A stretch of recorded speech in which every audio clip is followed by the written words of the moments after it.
बनेगा पाकिस्तान, नया बनेगा पाकिस्तान, नया बनेगा पाकिस्तान। डट के खड़ा है अब इमरान, नया बनेगा पाकिस्तान। डट के खड़ा है अब इमरान, ठीक करेगा सब कप्तान, नया बनेगा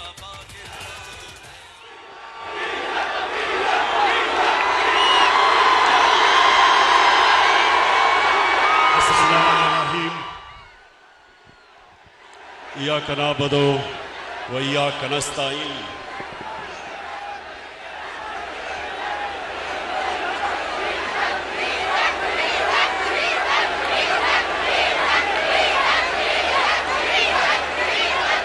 सबसे पहले मैं आज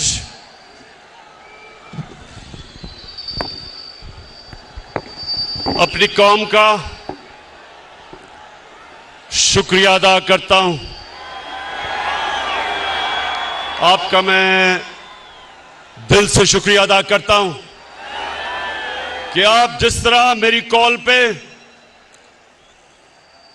हर पाकिस्तान के कोने से आज यहां आए, मेरा दिल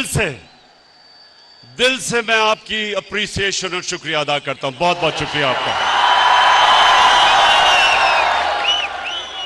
मैं अपनी टीम जो ऊपर बैठी है, मेंबर्स पार्लियामेंट, मैं आज इस स्टेज से आपको खराज तहसीन पेश करता हूं कि मुझे पता है कि जिस तरह की आपको लालच दी गई, पैसे ऑफर किए आपको, जिस तरह हर किस्म की आपके ज़मीर को खरीदने की कोशिश की गई, मैं आज आपको खराज तहसीन पेश करता हूं कि माशाअल्लाह आपने मुझे खुश किया। मुझे फख्र है आपके ऊपर।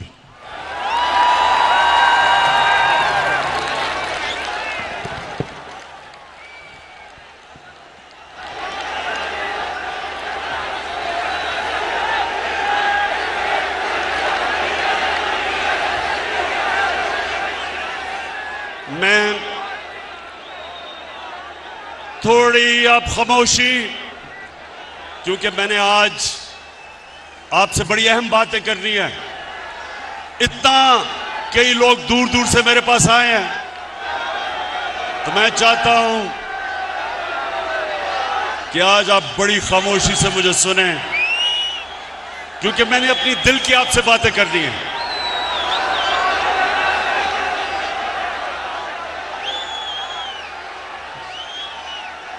मेरे पाकिस्तानियों,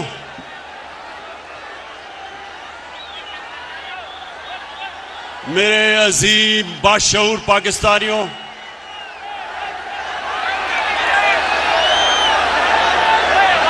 शुक्रिया, बहुत बहुत शुक्रिया। देखिए, मैंने आज आपको अमर बिन मारूफ, आ रही आवाज,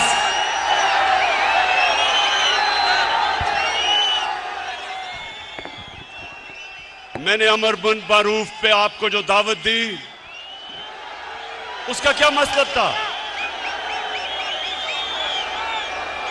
कि पाकिस्तानियों ये याद रखें कि हमारा मुल्क एक नजरिए के तहत बना था, और वो नजरिया जो पाकिस्तान का था वो एक इस्लामी फलाई रियासत थी, जो कि मदीना के असूलों के ऊपर खड़ा करना था हमने। तो मेरे से लोग पूछते हैं, इमरान खान तुम दीन की इतनी बातें क्यों करते हो? मेरे से लोग पूछते हैं कि आप दीन को सियासत के लिए क्यों इस्तेमाल करते हैं? तो मैं आज आपको सबके सामने पहले ये जो मेरे दिल की बात है वो ये कि आज से 25 साल पहले जब मैंने अपनी जमात बनाई थी तो मैं सिर्फ इसलिए सियासत में आया था कि हम जो नजरिया पाकिस्तान,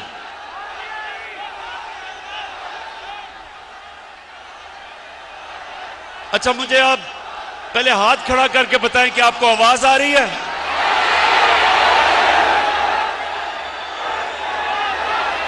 सबको आवाज आ रही है?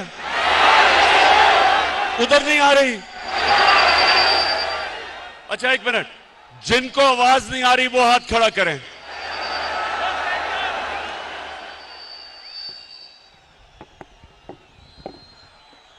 फैसल, ये चेक करो इसका क्या मसला है, वहां नहीं आ रही आवाज उनको।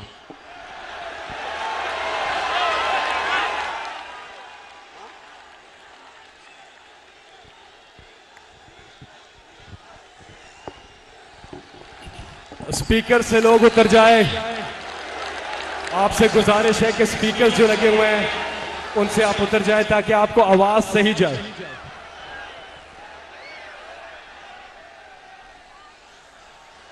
अच्छा आप चेक करो, आवाज आ रही है आपको? नहीं, जिधर आवाज नहीं आ रही उधर हाथ खड़ा करके बताएं। उधर नहीं आ रही। अच्छा मेरी बात सुने, मसला ये हुआ है कि इतना बड़ा जलसा हो गया कि सारे जो हमने इंतजामात किए हुए थे ना वो लाइटें जल रही और ना आवाज आ रही है, तो थोड़ी देर आपको सब्र करना पड़ेगा। ये ठीक कर रहे हैं सिस्टम कि आपको आवाज आए, लेकिन अब थोड़ी खामोशी से सुने मेरी बात। जिनको आवाज आ रही है वो सुने। देखें,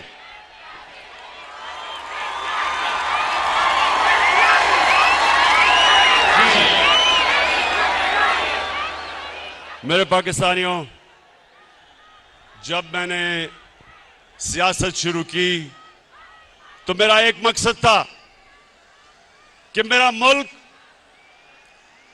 जिस नजरिए के तहत बना था, आ गई आवाज?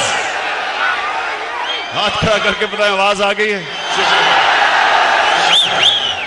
नहीं तो तुमने इतनी मेरी अहम तकरीर आज मिस कर देनी थी। अच्छा सुने, मैंने बड़ी बातें आपसे करनी है और आखिर में जो मैं बात करूंगा वो सबसे अहम है। शाह महमूद कुरैशी ने जो बात की थी कि एक बाहर से मुदाखलत हो रही है पाकिस्तान में, उसके ऊपर मैं बाद में बात करूंगा। उससे पहले मेरे पाकिस्तानियों, मैं जो चीज आपने समझनी है कि जब तक हम अपने नजरिए पे नहीं खड़े होंगे पाकिस्तान कौम नहीं बनेंगे। हमें लोगों का हजूम होगा। कौम नजरिए पे बनती है और वो नजरिया क्या था? पाकिस्तान का नजरिया क्या है? कितने लोगों को पता है कि ये किस नजरिए के तहत बनी थी? मैं आपके सामने आज ये वाज़ेह करता हूं कि मुझे भी बड़ी देर तक पाकिस्तान का नजरिया नहीं पता था। मुझे पता कैसे चला? 18 साल की उम्र में बाहर गया, यूनिवर्सिटी बाहर पढ़ी, फिर मैं क्रिकेट खेलता था, आधा साल दुनिया में बाहर फिरता था। तो मैं जो पाकिस्तान के नजरिए पे आया हूं, मेरे पाकिस्तानियों, अपने जाती तजर्बे के ऊपर। और वो क्या था? जैसे जैसे मुझे दीन की समझ आनी शुरू हुई तो मुझे एक चीज मेरे ज़हन पे आई कि जो अल्लाह मुसलमानों को कहता है, जो हमारे नबी सल्लल्लाहु अलैहि वसल्लम ने मदीना का निज़ाम बनाया था, वो पाकिस्तान में तो नजर नहीं आ रहा, लेकिन वो मगरबी दुनिया में मुझे नजर आ रहा था। मुझे आहिस्ता आहिस्ता पता चला कि मोहम्मद अब्दू जो 100 साल से पहले यूरोप गए तो उन्होंने एक जुमला कहा, नौजवानों, उन्होंने जुमला ये कहा कि यूरोप में मुझे मुसलमान तो नहीं नजर आए, लेकिन बड़ा इस्लाम नजर आया।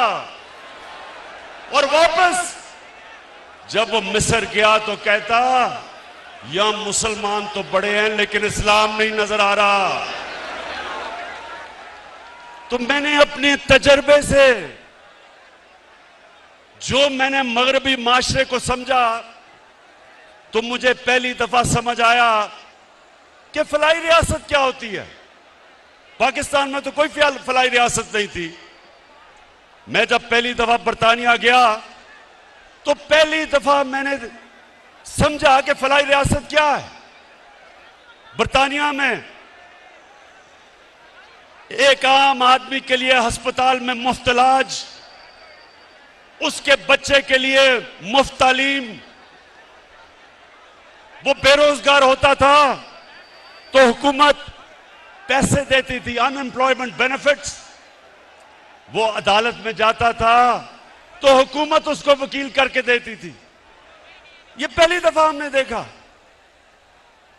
और यही मेरे नबी सल्लल्लाहु अलैहि वसल्लम ने मदीना की रियासत में दुनिया की तारीख की पहली फलाई रियासत बनाई थी, जिधर पहली दफा रियासत ने जिम्मेदारी ली थी अपने बेवों की, यतीमों की, गरीबों की, बूढ़ों की, मजदूरों की। ये पहली दफा मुसलमानों की रियासत में ये चीज आई थी। तो ये तो मैंने यूरोप में देखी, स्कैंडिनेविया में देखा कि वो किस तरह अपने गरीब तबके को ऊपर उठाते हैं।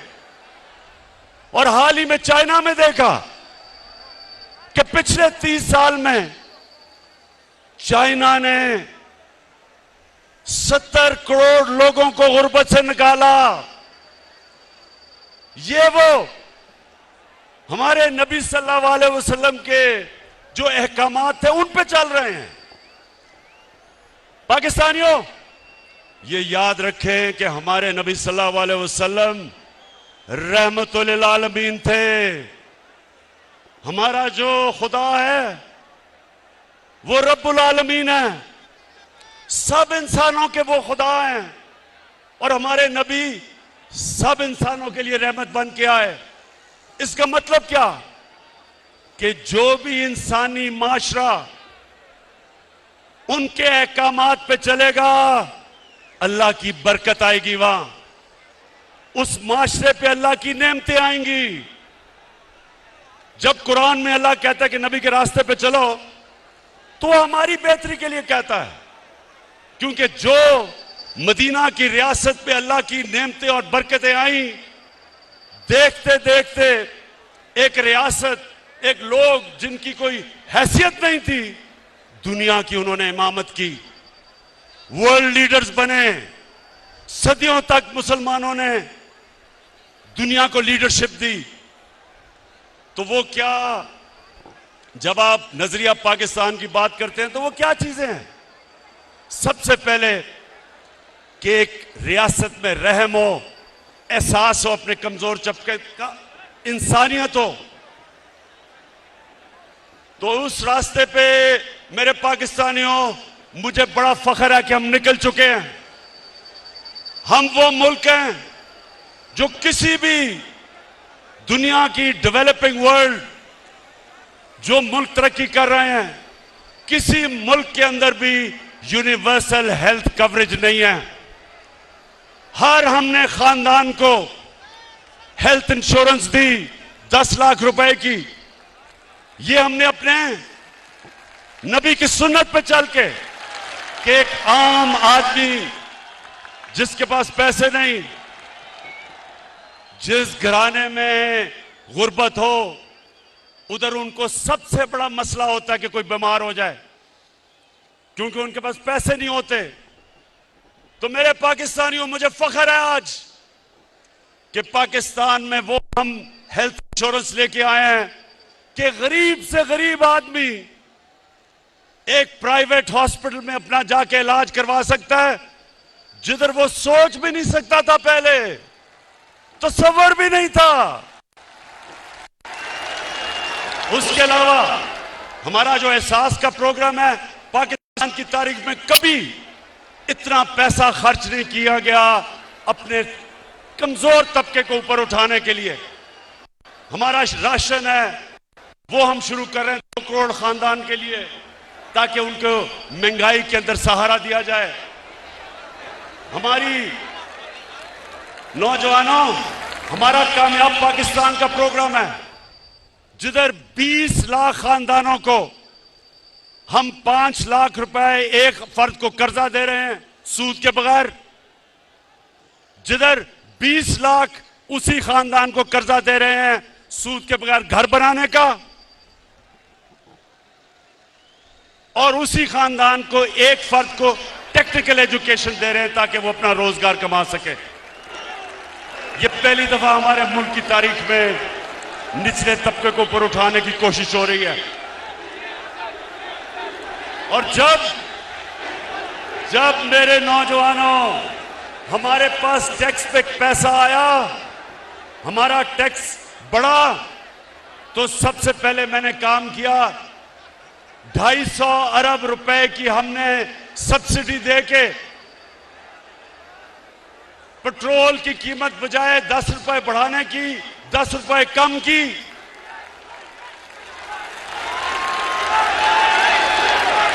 फजल रहमान की कीमत बढ़ाने 10 रुपए कम की।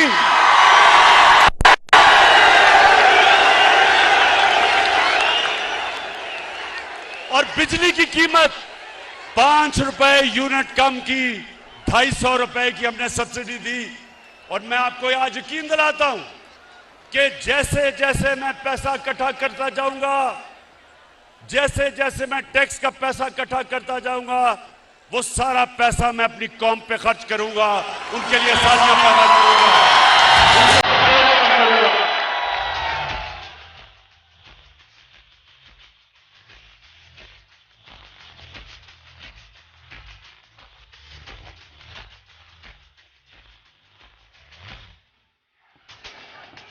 माशाअल्लाह, मेरी कौम का जुनून, इस जुनून को इंशाअल्लाह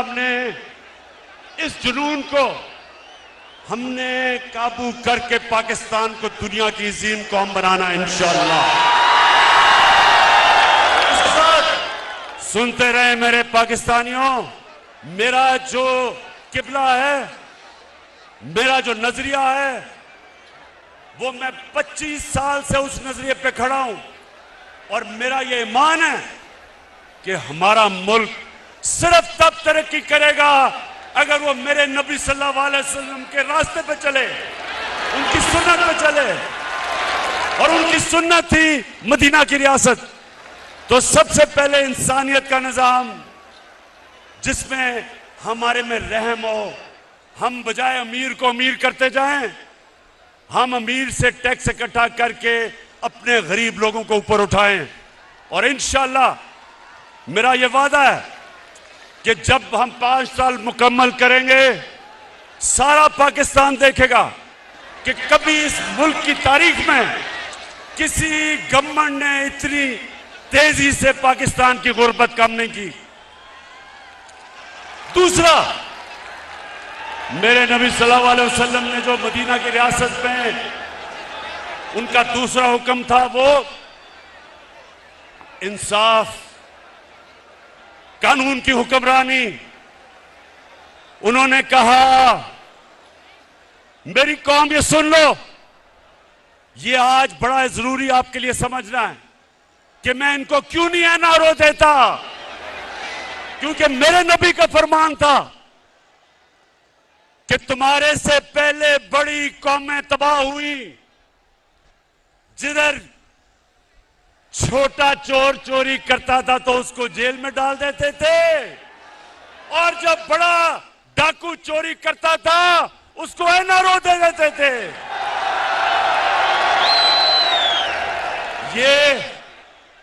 मेरे पाकिस्तानियों, ये सिर्फ पाकिस्तान की बदकिस्मती नहीं, ये सारी दुनिया में डेवलपिंग वर्ल्ड, गरीब मुल्कों की सबकी ये बदकिस्मती है। कोई भी गरीब मुल्क इसलिए गरीब नहीं कि उसमें वसाइल की कमी है, वो गरीब इसलिए होता है कि उसके ताकतवर डाकुओं को उनका कानून का निजाम नहीं पकड़ सकता। जिसको व्हाइट कॉलर क्राइम कहते हैं, उनको वो नहीं पकड़ते, उनको एनआरओ देते हैं।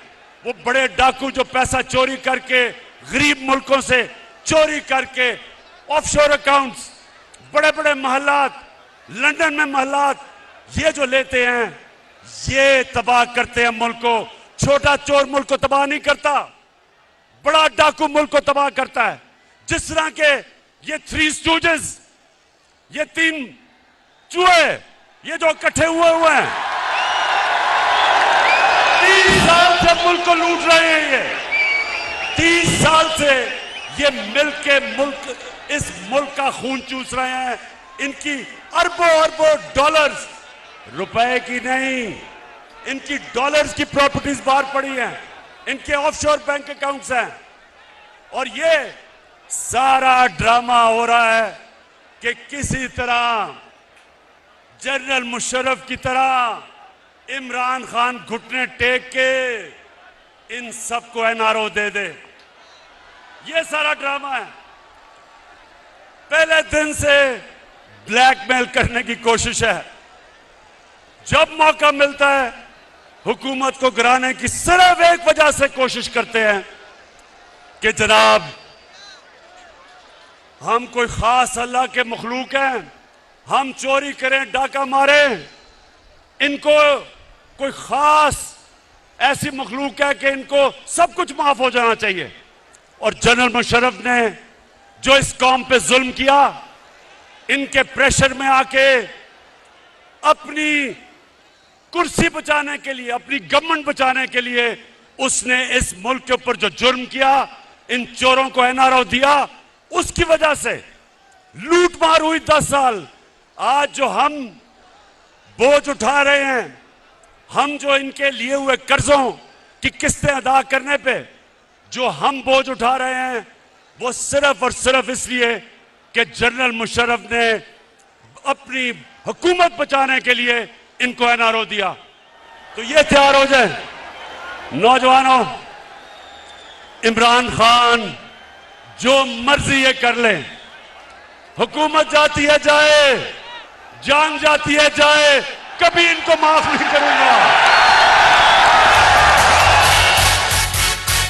जाग उठा है सारा वतन साथियों, मुजाहिदों, जाग उठा है सारा वतन साथियों, मुजाहिदों।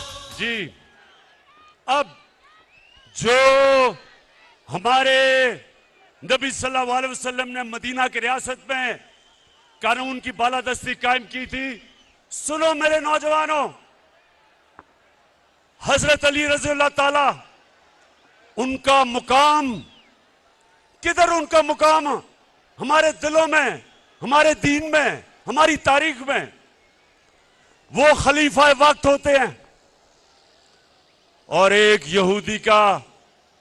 यहूदी के साथ केस लगता है अदालत में, हजरत अली रज़ियल्लाहु ताला अदालत में उस यहूदी के खिलाफ केस हार जाते हैं।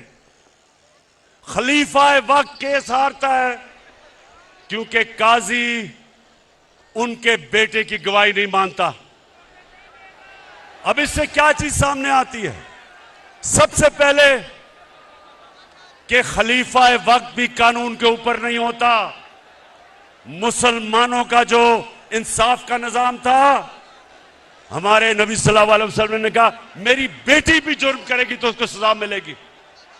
और एक अकलियत, माइनॉरिटी, उसको भी बराबर का शहरी, वो बराबर का शहरी था और उसको बराबर का इंसाफ, कोई फर्क नहीं किया गया इंसानों के अंदर। यह था मुसलमानों का इंसाफ। आज आप सोचें, दुनिया के अमीर तरीन मुल्क, डेवलप्ड मुल्कों में, आज आप सोचें कि क्या आज के दिन क्या कोई बाहर से, वहां की कोई अकलियत हो, हमारी बाहर से लोग हों, क्या उनको उनके वजीर आजम के सामने इंसाफ मिल सकता है? नहीं मिल सकता।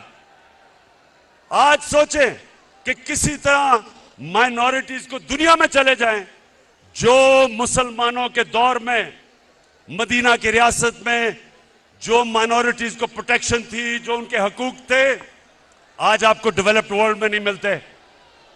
तो इसका मतलब क्या है कि रहमतुल आलमीन सब इंसानों के लिए रहमत बन के आए थे, इंसानियत को इकट्ठा करने आए थे, तकसीम नहीं करने आए थे, नफरतें नहीं पैदा करने आए थे।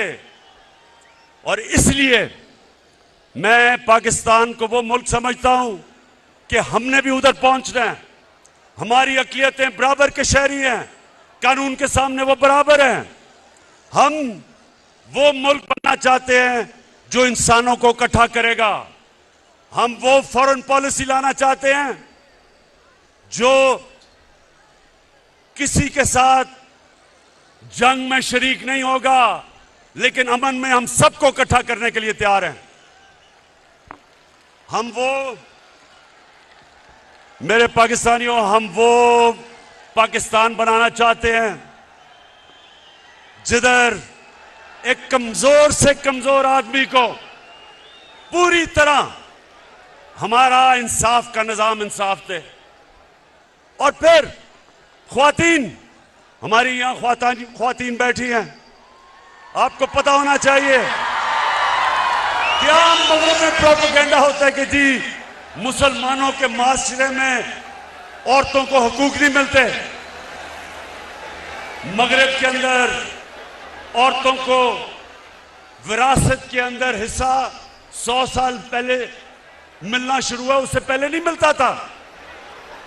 इस्लाम के अंदर कुरान और हमारी नबी सल्लल्लाहु अलैहि वसल्लम की सुन्नत 1500 साल पहले तकरीबन उन्होंने हमें, हमारी औरतों को हकूक दिए थे विरासत में। और मुझे अफसोस से कहना पड़ता है कि तकरीबन 70% औरतों को पाकिस्तान में विरासत में हकूक नहीं मिलते। इसलिए हम कानून लेके आए हैं, हमने अब कानून लेके आए हैं कि औरतों को रियासत, उनकी विरासत के अंदर, उनकी इनहेरिटेंस के अंदर जबरदस्ती उनको पूरा उनका हक दिलवाएगी। गुलाम, जब नबी सल्लल्लाहु अलैहि वसल्लम ने मदीना की रियासत संभाली तो गुलामों के कोई हुकूक नहीं थे। उन्होंने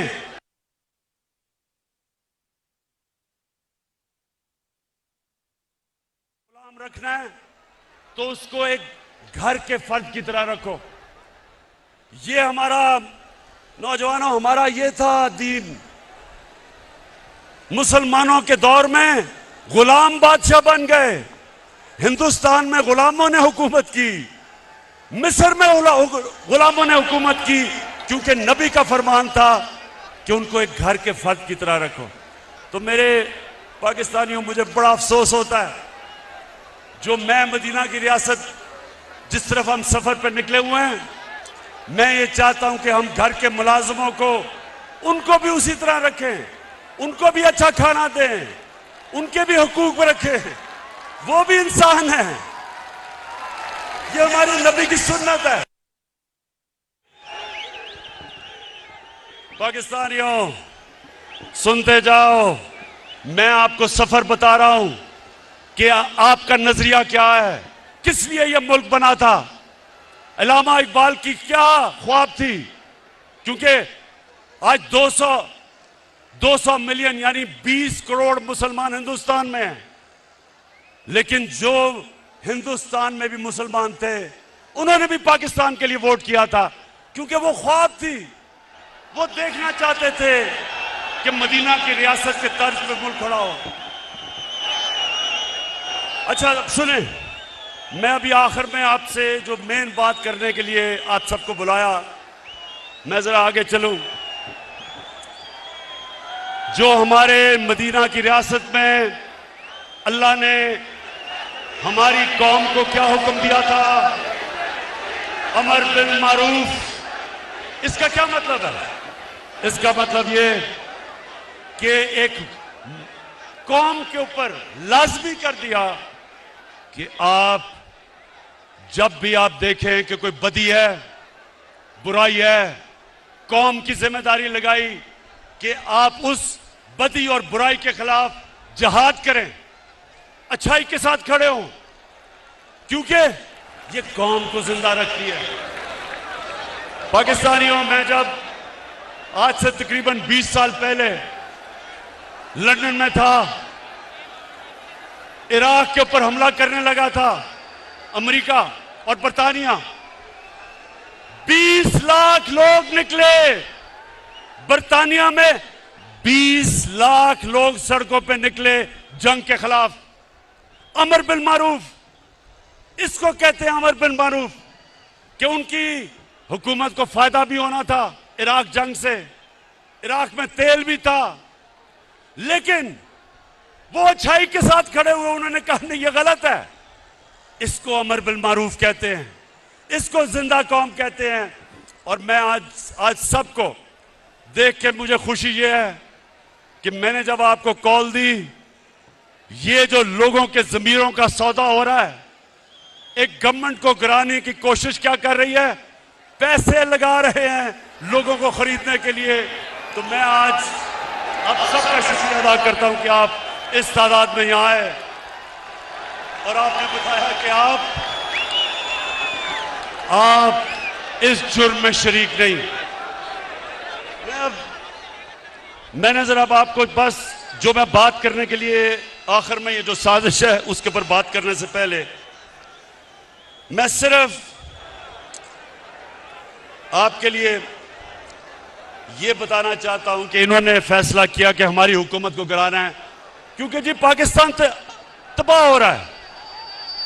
तो नौजवान ये सुन लो, मेरे पाकिस्तानियों जो सुन रहे हो, मैं बड़ी जल्दी आपको बताना चाहता हूं और मैं आज दावा करता हूं कि पाकिस्तान की तारीख में 3.5 साल में किसी हुकूमत ने इस तरह की परफॉर्मेंस नहीं दी जो हमने अपने 3.5 साल में दी है।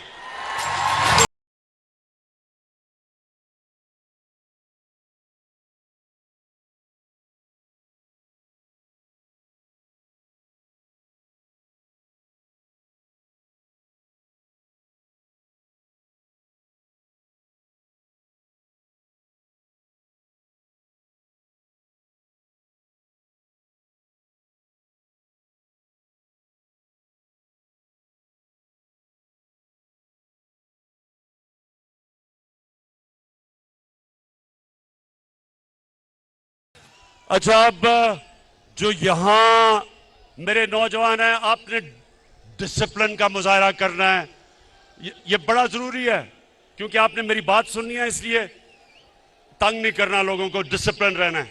हाथ खड़ा करके बताओ। ठीक, अच्छा जी,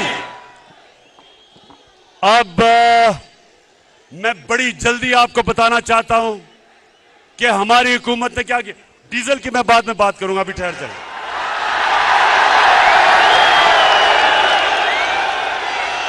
डीजल की कीमतें, शुक्र करें, 10 रुपए कम की है डीजल की कीमत। अच्छा जी, पहले पाकिस्तानियों, मैं अल्लाह का शुक्र करता हूं, मैं अपने अल्लाह का शुक्र करता हूं कि 100 साल में सबसे बड़ा बुरहान दुनिया में आया कोरोना वायरस का। सारी दुनिया बंद हो गई, लॉकडाउन लग गए, गरीब सारी दुनिया में कुचले गए। जब आप एक मुल्क को बंद कर देते हैं तो बेचारा दिहाड़ीदार, टैक्सी वाला, रिक्शे वाला, वेल्डर, पेंटर, वो लोग जो दिहाड़ी कमा के अपने बच्चों का पेट पालते हैं, वो सब बेरोजगार हो जाते हैं। तो जब सारी दुनिया बंद की गई, मेरे पाकिस्तानियों, मैं अल्लाह का शुक्र करता हूं कि मैंने जब अपने मुल्क को बंद नहीं किया, मुझे तनकीद हुई, लोगों ने कहा कि ये इमरान तबाह कर रहा है पाकिस्तान को, सिंध की हुकूमत उन्होंने बंद कर दिया, मेरी बात नहीं मानी। लेकिन आज जो सबसे बड़ा क्राइसिस था दुनिया का, मैं आज फख्र से अपनी कौम के सामने खड़ा हूं और सारी दुनिया ने तस्लीम किया कि जो पाकिस्तान ने कदम उठाए, सारी दुनिया तस्लीम करती है कि अपनी कौम को भी बचाया, कोरोना से बचाया, अपनी माइशत को बचाया, अपने गरीबों को बचाया।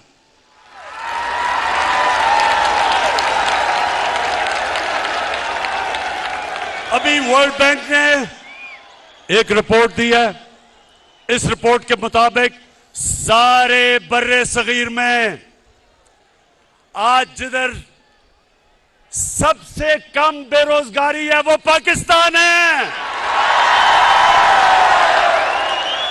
क्योंकि जो उस वक्त हमने कदम उठाए, और ये जो थ्री स्टूजेस वाली ऑपोजिशन है,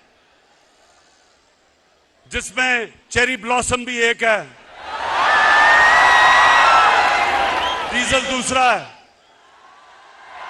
तीसरी बीमारी है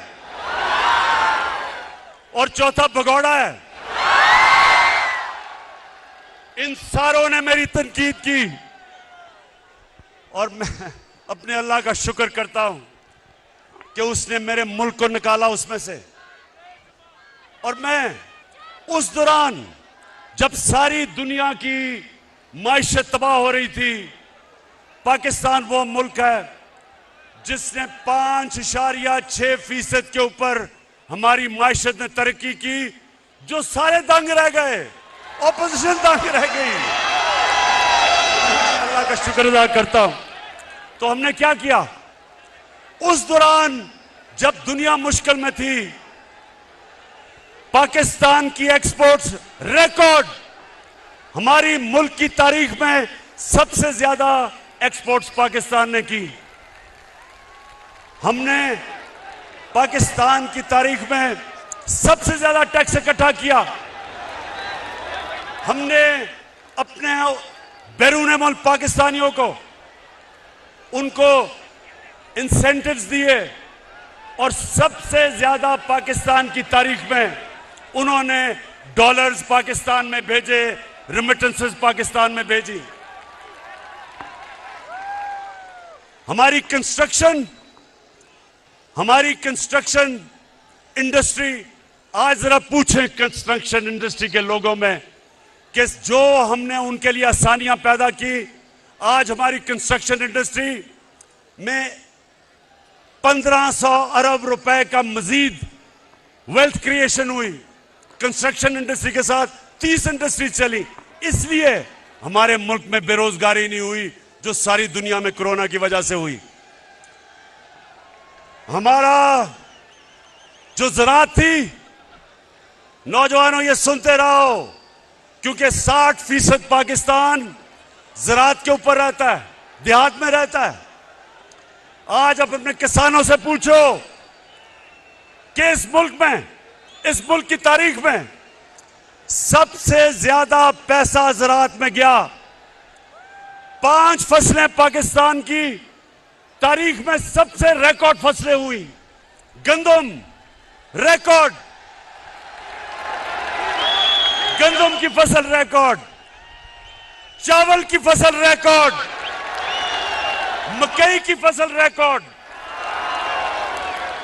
चावल की फसल रिकॉर्ड, और अभी ये आलू की फसल आई है वो भी रिकॉर्ड तोड़ गई है माशाल्लाह। ये क्यों हुआ? क्योंकि हमने किसानों की मदद की। हमें जो पहले शुगर मिल माफिया किसानों को पैसे नहीं देता था, पूरी तरह कटौती करता था, उनको देर तक, साल तक पैसे नहीं देता था।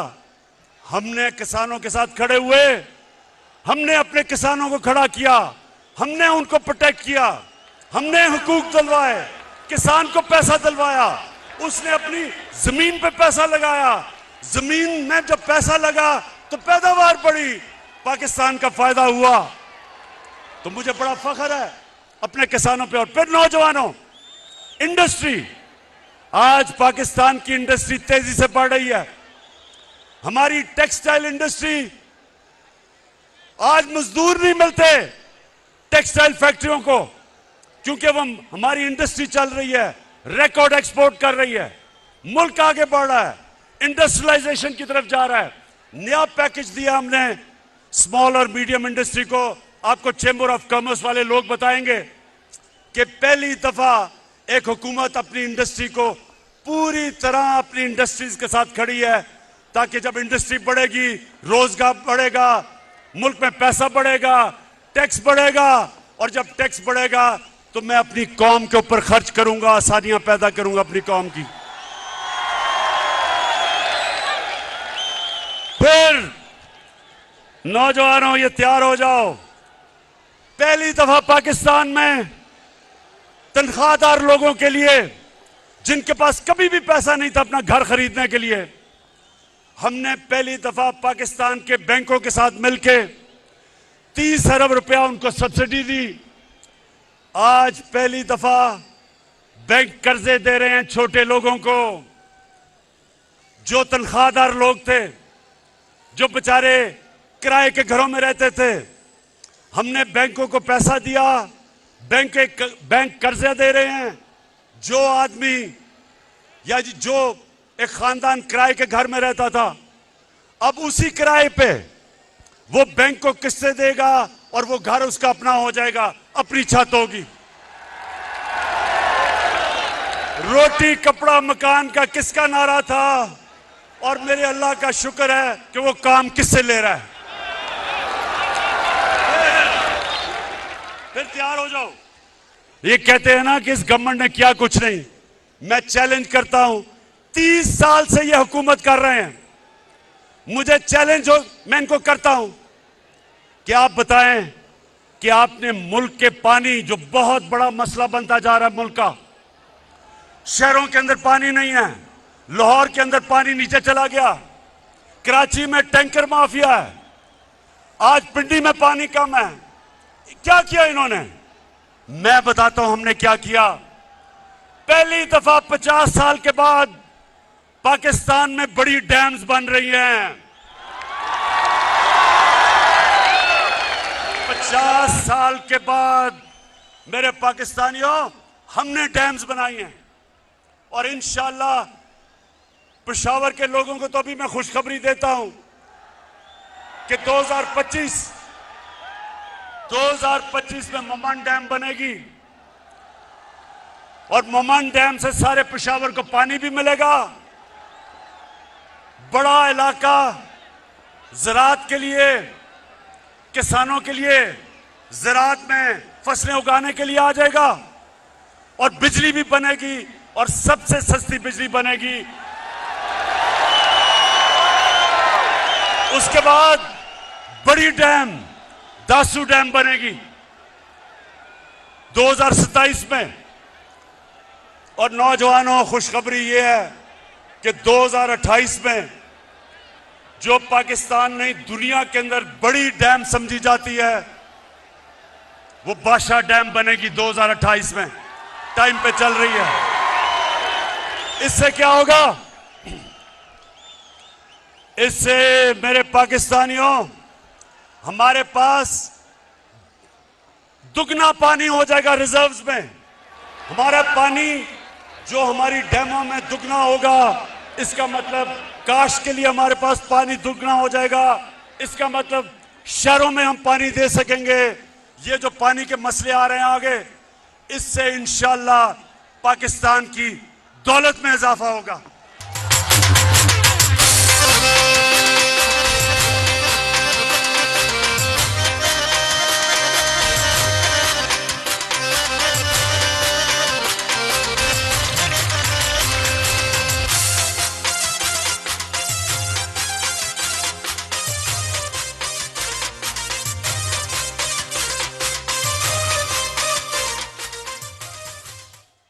अच्छा, अब जरा भी मैं आपने असल जो मैं आखिर में बात करनी है उसकी आपको इंतजार करनी पड़ेगी। मैं सिर्फ ये जो लोग कहते हैं ना कि इन्होंने किया क्या है, तो मैं आज अपनी कौम को बताऊं हमने किया क्या है।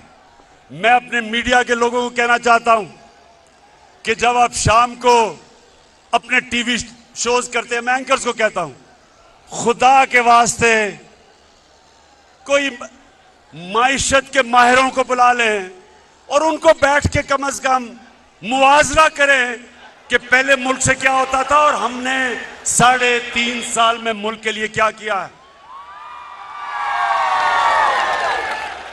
अब अगर मरियम बीबी जिसने जिंदगी में 1 घंटे का काम नहीं किया और कांपे टांगने वाले जिसको अभी 14 साल में उर्दू ही नहीं बोलनी आई, मैं लीडर बनना चाहता हूं। और आसिफ जरदारी उसको थोड़ा बड़ा होने देना था लीडर बनाने से पहले। कहता है, अच्छा वो कहता है कि मुझे अगर तुमने ये कुछ हर रोज धमकियां देता है, अगर नैब ने मुझे बुलाया तो मैं ये कर दूंगा। भाई बिलावल क्या करोगे? मैं रो पड़ूंगा। अच्छा जी, अब सुने, पहली दफा इस्लामाबाद के बाद पाकिस्तान में एक नया शहर बन रहा है, रावी सिटी। इस्लामाबाद के बाद पहली दफा शहर बन रहे हैं। क्यों बना रहे हैं हम शहर? हम इसलिए बना रहे हैं लाहौर को बचाने के लिए, रावी को बचाने के लिए। रावी एक गंदा नाला बन चुका है। ये जो शहर है ये मॉडर्न सिटी बन रहा है, ये ऊपर जाएगा। इसके ऊपर 2 करोड़ दरख्त लगाएंगे इर्द गिर्द ताकि पोल्यूशन का मुकाबला करे वो शहर। वाटर ट्रीटमेंट प्लांट्स बनेंगे ताकि बजाय सारा सूरज का पानी रावी में जाए और वो नीचे सिंध तक जाए, हम ट्रीट करके साफ पानी दरिया में करें, दरिया को रिवाइव करें, ऊपर बैराज बनाएं ताकि लाहौर की वाटर टेबल ऊपर आए। और फिर से मैंने कहा जब 2 करोड़ दरख्त लगेंगे तो आबो हवा साफ होगी, पोल्यूशन कम होगी। ये पहली दफा इस्लामाबाद के बाद दूसरा शहर बन रहा है, मेगा प्रोजेक्ट है। फिर हमने लाहौर का वॉल्टन एयरपोर्ट था उसको चेंज करके सेंट्रल बिजनेस डिस्ट्रिक्ट बनाया। ये आप देखेंगे कि दुबई की तरह लोग तो दुबई जाते हैं ना, अब वो लाहौर के सेंट्रल बिजनेस डिस्ट्रिक्ट में जाया करेंगे। एक मॉडर्न, पूरा एक शहर के अंदर एक मॉडर्न डिस्ट्रिक्ट बनेगी। और फिर शेख रशीद साहब, आपके लिए खुशखबरी, नाला लेई प्रोजेक्ट बन रहा है। रावलपिंडी को तब्दील करने के लिए, उसको एक मॉडर्न शहर बनाने के लिए नाला लेई जो है उसका भी ट्रीटमेंट प्लांट बनेंगे, साफ पानी करेंगे।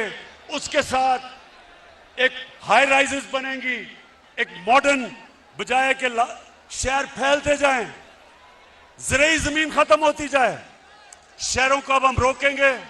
मास्टर प्लान बना रहे हैं सारे पेशावर के, सारे बड़े शहरों के, इनको ऊपर लेके जाएंगे, ज़राअत की जमीन बचाएंगे और इनके सारी सीवरेज सिस्टम, पानी का मसला, बिजली, ये सारी हम इंशाल्लाह शहरों को मास्टर प्लान बना के लेके आ रहे हैं।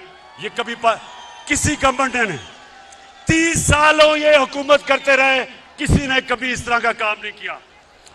फिर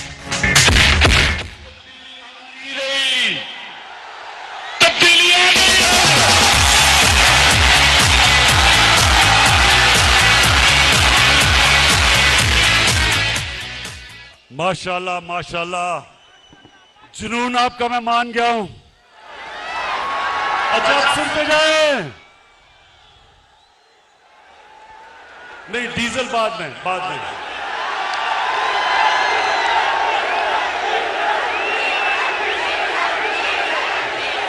अच्छा सुने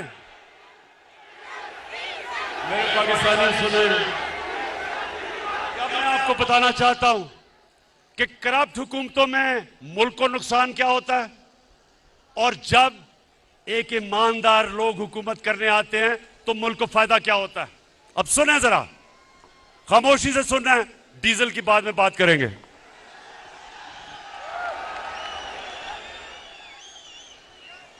मेरे पाकिस्तानियों, आज से 11 साल पहले, ये गौर से सुननी है आपने बात, आज से 11 साल पहले बलूचिस्तान के अंदर कोयले और तांबे की कानें थी रेकोडिक में। उधर पाकिस्तान को जो बाहर से ये माइनिंग कंपनी आई हुई थी उसने अदालत में लेगी पाकिस्तान को। और हमें चंद साल पहले, जरा गौर से सुनेंगे, 2000 अरब रुपए का जुर्माना हुआ इंटरनेशनल अदालत में। पाकिस्तान को 2000 अरब रुपए का जुर्माना हुआ। आप ये सोचें कि सारे पख्तूनख्वा का जो डेवलपमेंट फंड है वो 200 अरब रुपया है, तो 2000 अरब रुपया पाकिस्तान को जो जुर्माना हुआ, ये मेरी हुकूमत है। इन दोनों की हुकूमतें आई और गई, कुछ नहीं कर सके। अगर वो जुर्माना हो जाता, उन्होंने जो हमारी बाहर असासे थे सब जब्त कर लेने थे। मुझे बड़े फख्र से, और मैं आज अपनी टीम को खराज तहसीन पेश करता हूं, मेरी जबरदस्त टीम ने जाके 3 साल मुसलसल हमने नेगोशिएशन की, और मैं आज फख्र से अपनी कौम के सामने खड़ा होकर कहता हूं कि हमने तो 2000 अरब का हर्जाना, वो जो जुर्माना भी खत्म किया, और उसी माइनिंग कंपनी को पाकिस्तान वापस लेके आए, और वो 9 अरब डॉलर की इन्वेस्टमेंट कर रही है पाकिस्तान में। पाकिस्तान की तारीख की, मेरे पाकिस्तानियों, सबसे बड़ी बैरूने मुल्क की इन्वेस्टमेंट 9 अरब डॉलर की हो रही है पाकिस्तान में। सबसे पहले तो मैं बलूचिस्तान के लोगों, आज मैं आपके लिए इतना खुश हूं क्योंकि इसका ज्यादा पैसा आपके पास जाएगा। बलूचिस्तान पीछे रह गया है। मेरी पूरी कोशिश है कि बलूचिस्तान के लोगों को हम उठाएं, तो ये जो हमने मुआहदा किया है, सबसे ज्यादा फायदा बलूचिस्तान के लोगों को होगा। उसके बाद जो हमारा मसला, जो हमारे रुपए पे प्रेशर रहता है, इसकी वजह से फॉरेन एक्सचेंज आएगा पाकिस्तान में, और इंशाल्लाह हमारा रुपया भी आगे मजबूत होगा। हमें जो IMF के पास जाना पड़ता है, हमेशा डॉलर कम हो जाते हैं। इंशाल्लाह ये जब कानें काम करनी शुरू करेंगी सोने की और तांबे की, और ये आपको हैरत होगी पाकिस्तानियों, आपको अंदाजा नहीं है कितना अमीर मुल्क है। आपको अंदाजा नहीं है, पाकिस्तान में दुनिया में सबसे ज्यादा सोने और काने की जो कान होंगी, जो माइंस होंगी दुनिया में, जो रिजर्व्स होंगे गोल्ड और कॉपर के, वो पाकिस्तान में होंगे। माशाल्लाह आपका मुस्तकबिल रोशन है मेरे पाकिस्तानियों। अब दूसरा सुने, ये तो हो गई रेकोडेक। एक और हुआ था, आपको याद होगा, एक रेंटल पावर्स, पीपल्स पार्टी के दौर में बहुत बड़ी करप्शन हुई थी रेंटल पावर की। फिर पाकिस्तान के ऊपर जुर्माना हो गया इंटरनेशनल कोर्ट में। 200 अरब रुपए का हमारे मुल्क को जुर्माना हुआ, 200 अरब रुपए का। तुर्की की कंपनी थी, पाकिस्तान को उसको 200 अरब रुपए देने थे। पाकिस्तानियों, मैंने सदर अर्दोगान से बात की और उसने बैठ के हमने वो 200 अरब रुपए का जुर्माना खत्म किया। चलो चलो इमरान के साथ, चलो चलो चलो चलो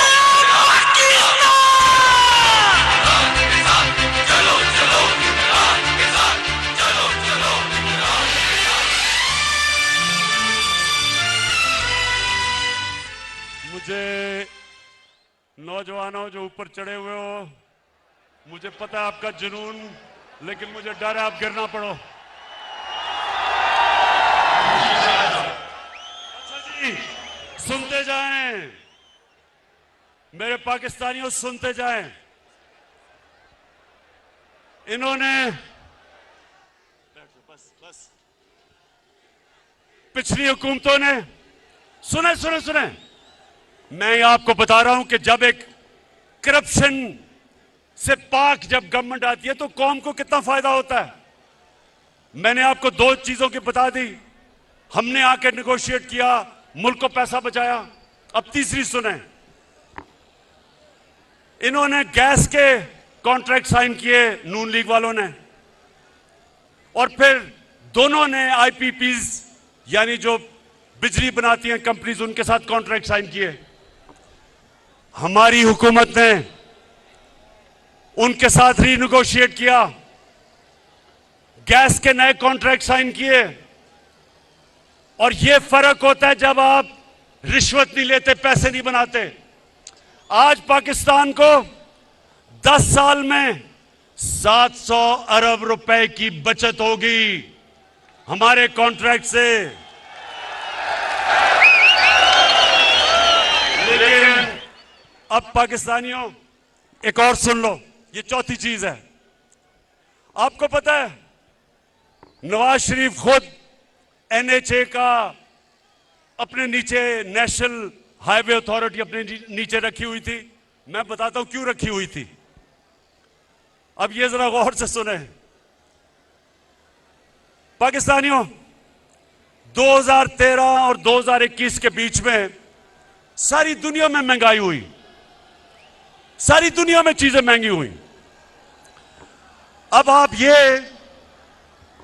एनएचए की वेबसाइट पे चले जाएं, वेबसाइट के ऊपर लिखा हुआ है कि 2013 में फी किलोमीटर सड़क कितनी कीमत पे बनती थी और 2021 में सड़क फी किलोमीटर कितनी में बनेगी। अब सोचे ना, 2021 में जाहिर है ज्यादा महंगी हुई होगी क्योंकि महंगाई हो गई। लेकिन मेरे पाकिस्तानियों, आपको हैरत होगी कि नून लीग ने जो 2013 में सड़कें बनाई और जो हमने 2021 में सड़कें बनाई, और ये सारा रिकॉर्ड एनएचए की वेबसाइट पे है। तो जो 2021 में सड़क बनी वो 2013 की जो सड़क फी किलोमीटर बनी 23 करोड़ रुपया सस्ती बनी।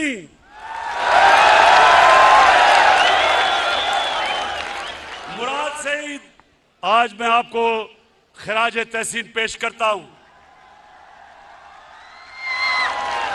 एनएचए इनके नीचे है।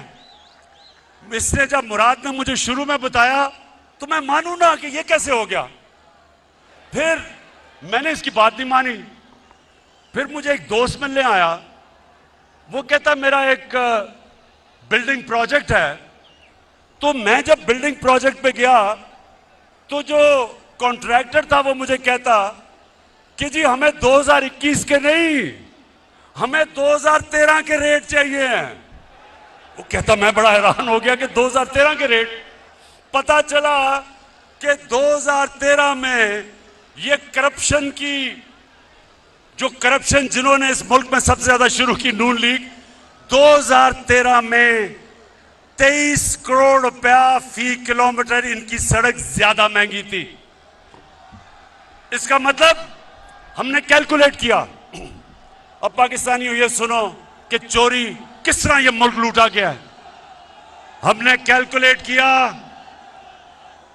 कि जिस रेट पे इन्होंने सड़कें बनाई, इन्होंने 1000 अरब रुपए की चोरी की मुल्क से, 1000 अरब रुपए की।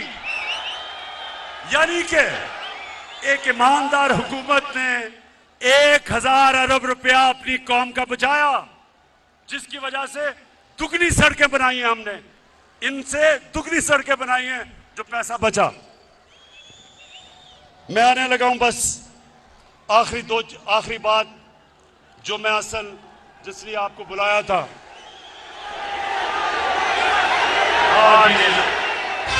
सबके लबों पे है तराना इंसाफ का, यारो आने वाला है ज़माना इंसाफ का। मैं सिर्फ दो आने वाली नस्लों के लिए दो चीजें मुझे पूछो, मैं इनसे पूछता हूं, 30 साल से आप हुकूमत में थे, कभी आपने सोचा अपनी आने वाली नस्लों का? ये पहली हुकूमत है जिसने क्लाइमेट चेंज की बात की, जिसने पाकिस्तान में दरख्त उगाने की बात की, जिसने पाकिस्तान में सबसे पहले 1 अरब दरख्त उगाए पख्तूनख्वा में 2013 और 18 के बीच में, और आज हम 10 अरब इंशाल्लाह अपने मुल्क में दरख्त उगा के अपने आने वाली नस्लों के लिए एक बेहतर पाकिस्तान इंशाल्लाह छोड़ के जाएंगे।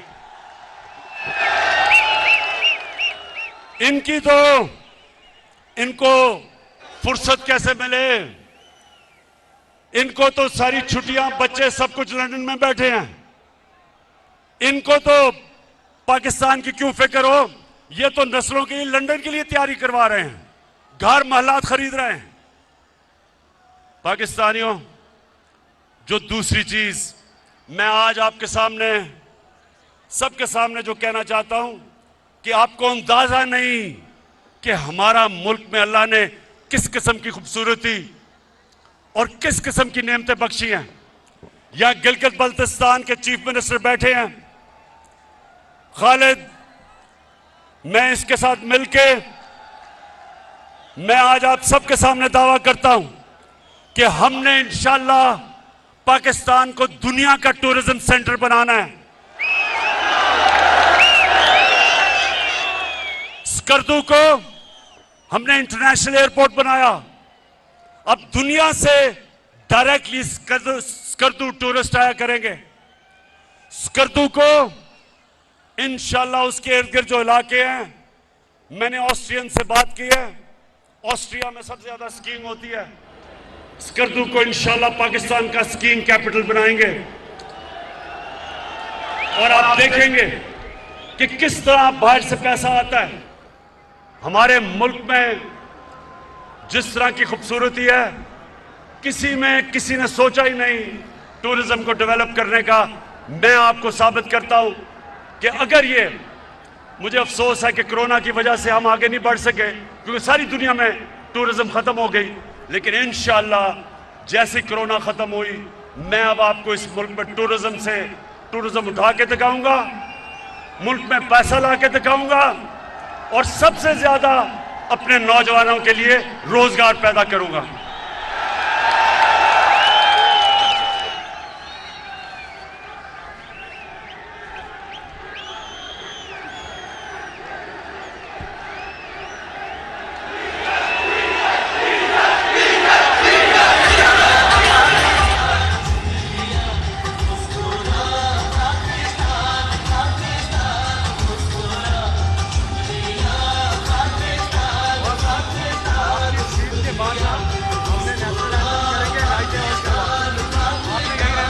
बैठ जाओ और क्या, बस उसके बाद अल्लाह वो करेगा। अल्लाह। पाकिस्तानियों, मैंने जिस असल वजह से आपको यहां बुलाया था, अब मैं उस बातों पे आने लगा हूं, लेकिन नौजवानों आप सामने खड़े हैं, ये आपने बड़ी खामोशी से सुनना है। ये मैं सीरियस बात करने लगा हूं, मैं अपने मुल्क के मुस्तकबिल की बात करने लगा हूं। मैं जो ये साजिश हुई है और ये जो हो रही है, इसके ऊपर बात करने लगा हूं। तो मैं चाहता हूं कि बड़ा सीरियसली आप मेरी बात सुनेंगे। मैं सबसे पहले आपको ये बता दूं, नौजवानों आप खुशकिस्मत हो, आपके तो माँ बाप भी एक आजाद मुल्क में पैदा हुए थे। मेरे माँ बाप एक गुलाम हिंदुस्तान में पैदा हुए थे और मैं पहला हम जनरेशन थी जो एक आजाद पाकिस्तान में पैदा हुए थे। मेरे माँ बाप ने अपनी तौर पे तहरीके पाकिस्तान की जो आजादी की स्ट्रगल थी, दोनों ने शिरकत की। और जब मैं बड़ा हो रहा था तो हमेशा उन्होंने मुझे एक बात याद करवाई। उन्होंने ये कहा कि तुम्हें नहीं पता तुम कितने खुशकिस्मत हो कि तुम एक आजाद मुल्क में पैदा हुए हो। मेरे पाकिस्तान के रहने वाले, अगर आपने इस चीज को समझना है तो बैरून मुल्क पाकिस्तानियों से पूछें क्यों वो अपने मुल्क के लिए तरसते हैं, क्यों वो आज सारे तहरीक इंसाफ के साथ खड़े हैं, क्यों खड़े हैं? क्योंकि जब वो बाहर किसी पराए मुल्क में रोजी कमाने जाते हैं तो उनको सबसे ज्यादा कदर होती है कि अपने मुल्क में रहना कितनी बड़ी अल्लाह की नेमत है। एक आजाद मुल्क में रहना कितनी बड़ी अल्लाह की नेमत है। तो मैं जब अपनी पॉलिटिक्स शुरू की थी 25 साल पहले, तो मैंने अपना नस्बुलैन अपनी जमात का नौजवानों इया का नाबुदो व इया का नस्ताइन क्यों रखा था? इसलिए रखा था कि अल्लाह तेरी इबादत करता हूं और तेरे से मदद मांगता हूं और किसी के सामने नहीं झुकता।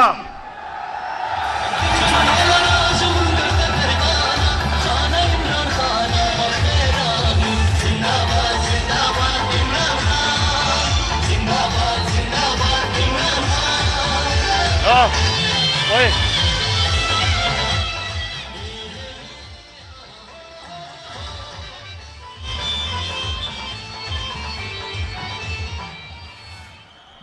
ला इलाहा इल्लल्लाह। पाकिस्तान जब बन रहा था तो नारा था कि पाकिस्तान का मतलब क्या? ये क्यों नारा था? ये नारा एक गैरतमंद कौम का था कि अल्लाह तेरे सिवा कोई खुदा नहीं, ला इलाहा इल्लल्लाह इंसान को गैरत देता है। मेरे पाकिस्तानियों, ये याद रखना कि सारी दुनिया उस इंसान की इज्जत करती है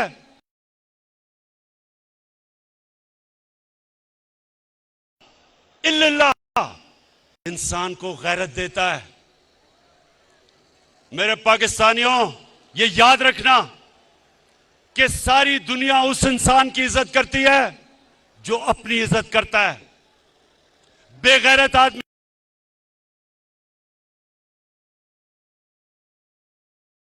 की कोई इज्जत नहीं करता।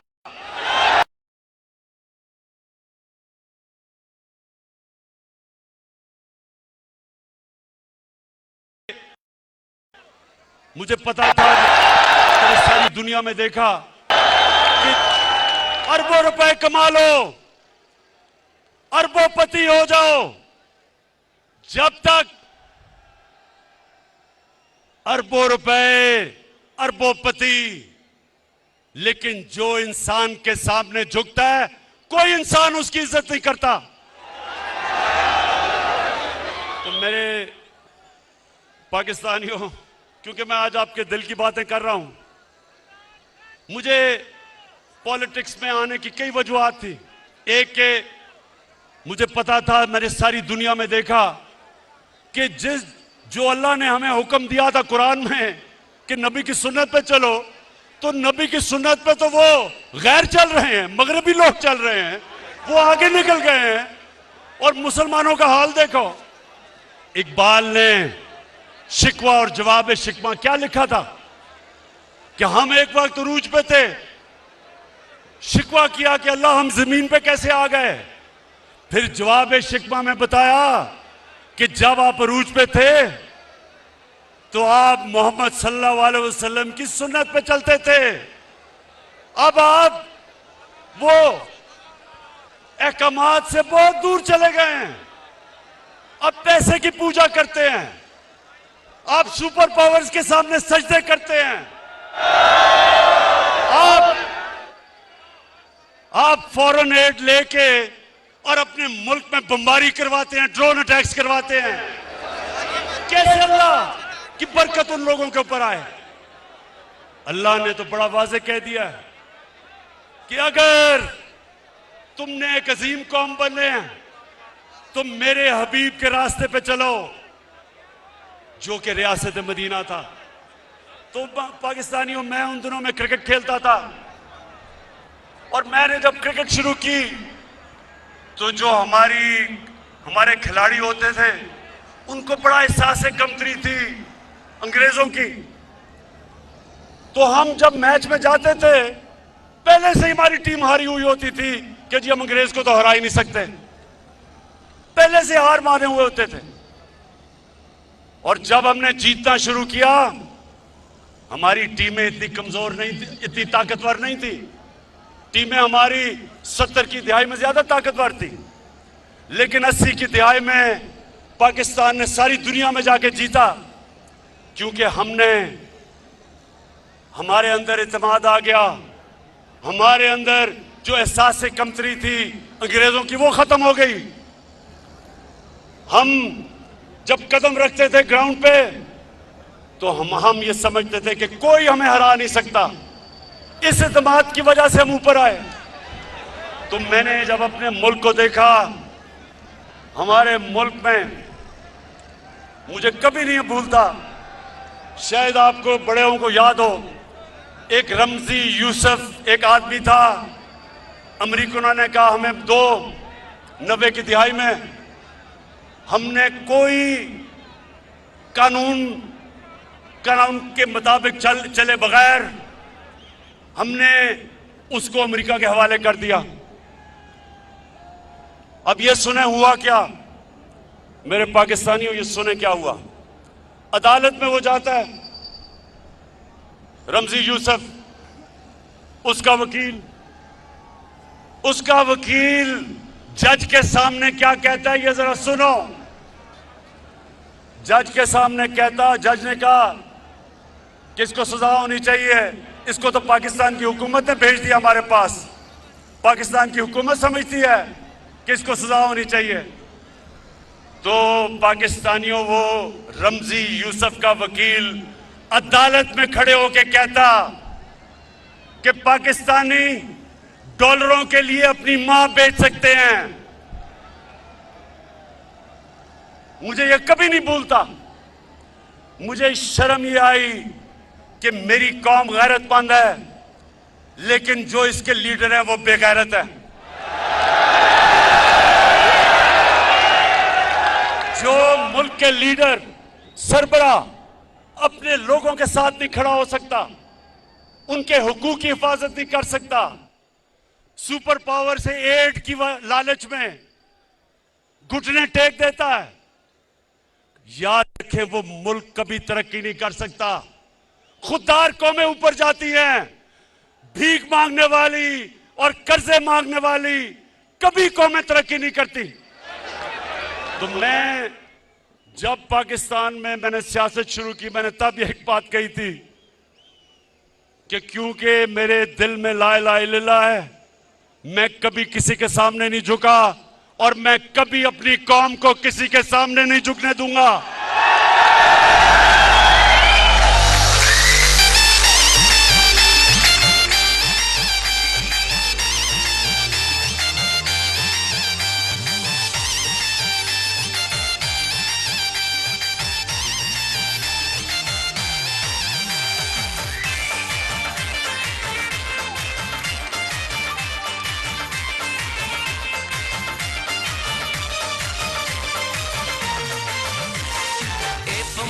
टोल बांध ग्रान पता मणियमा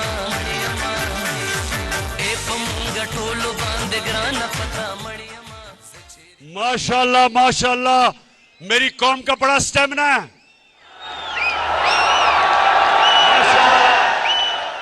अच्छा, ये जो मैं आपके सामने बात करने लगा हूं, ये मैं आपको बता दूं कि मैं बड़ी कम तकरीर लिखता हूं, लेकिन क्योंकि ये बात एक ऐसी है कि मैं ये नहीं चाहता कि मैं जज्बात में आके कोई ऐसी बात कर दूं कि हमारे मुल्क को हमारी फॉरेन पॉलिसी इफेक्ट उससे हो जाए। तो इसलिए मैं जिम्मेदार होके बड़ा ये तकरीर लिखी और मैं आपको एक एक जुमला बताता हूं। अब जरा आपने गौर से सुना है। हमारे मुल्क को हमारे पुराने लीडर्स की करतूतों के हाथों धमकियां मिलती रही। सुनते रहे, हमारे मुल्क को हमारे पुराने लीडर्स की करतूतों की वजह से धमकियां मिलती रही। ये सुने अगला, हमारे मुल्क में मुल्क के अंदर मौजूद लोगों की मदद से हुकूमतें तब्दील की जाती रही। समझ गए? अपने लोगों की मदद से हुकूमतों को तब्दील किया। भुट्टो, जुल्फिकार अली भुट्टो, उसने जब मुल्क को आजाद फॉरेन पॉलिसी देने की कोशिश की, जुल्फिकार अली भुट्टो, मेरे उससे बहुत इख्तलाफात होंगे लेकिन मुझे उसकी खुददारी हमेशा पसंद थी।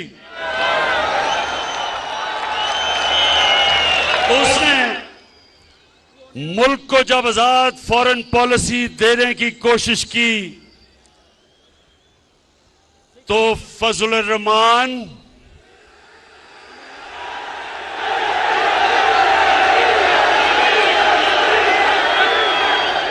और भगोड़ू नवाज शरीफ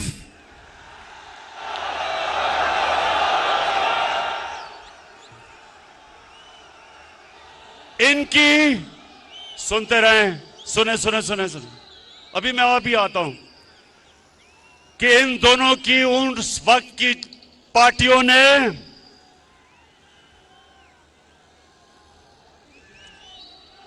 जुल्फिकार अली भुट्टो के खिलाफ तहरीक चलाई और आज जैसे हालात बना दिए गए मुल्क में और उन हालात की वजह से जुल्फिकार अली भुट्टो को फांसी दी गई। गौर से सुने एक एक बात जो मैं आपके सामने रख रहा हूं।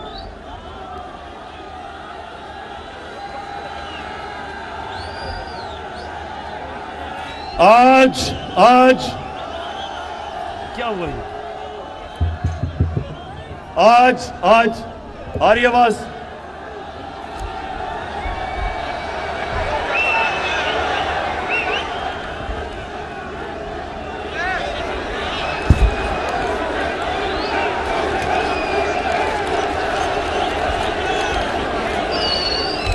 ये स्पीकर से लोगों को उतार दीजिए प्लीज। खान साहब की स्पीच सुन लीजिए। देखिए, ये सबसे अहम चीज मैं कह रहा हूं तो स्पीकर से उतरे क्योंकि लोगों ने सुनना है।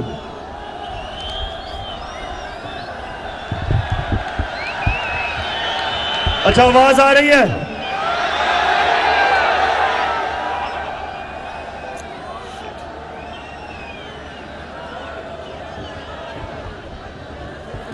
जल्दी इसको ठीक करें।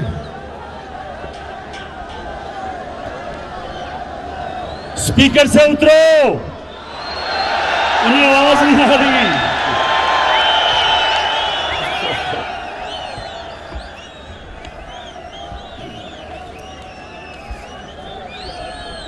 अच्छा सुने, मुझे लगता है आपको बाद में बताना पड़ेगा कि मैंने क्या कहा है। अच्छा जी, आज अच्छा, स्पीकर से दूर है ना, ये बड़ी अहम तकरीर मैंने करनी है। आज उसी भुट्टो के दामाद, आसिफ जरदारी सबसे बड़ी बीमारी,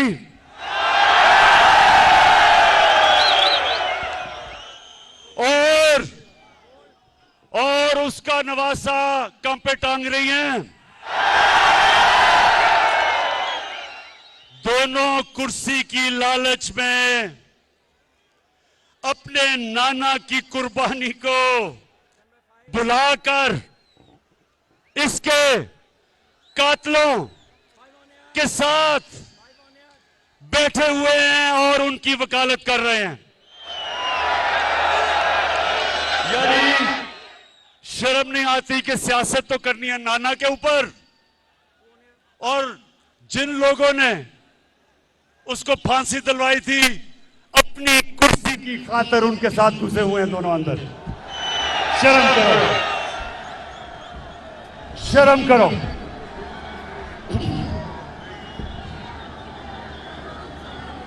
अच्छा, आज फिर मुल्क को उन्हीं हालात के सामने रख दिया गया है। अब ये सुने, हमारे मुल्क की जो पॉलिसी है, फॉरेन पॉलिसी, उसको मड़ोड़ने की कोशिश बाहर से की जा रही है। बाहर से हमारे मुल्क की फॉरेन पॉलिसी को मुतासिर किया जा रहा है। इस साजिश का, अब सुने, ये शाह महमूद, आहो उधर उतारो, उधर आवाज नहीं आई। हाँ, शाह महमूद को पता है कि इस साजिश का हमें पिछले महीनों से पता है कि ये साजिश हो रही है, महीनों से।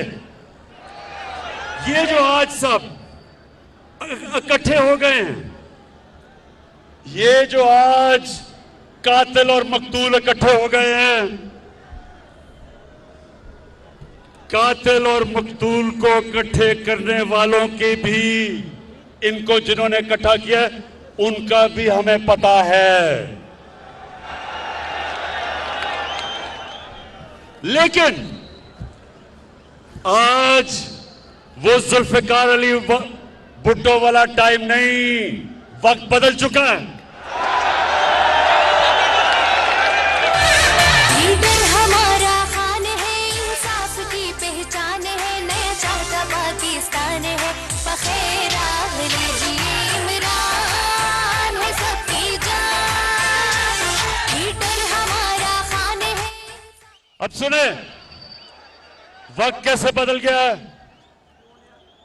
पाकिस्तानियों, एक अंग्रेजी में सेइंग है कि you only cross the river once, मतलब कि जब आप दरिया पार कर रहे होते हो तो वो दरिया नहीं रहता, वो पानी निकल जाता है, वक्त निकल जाता है।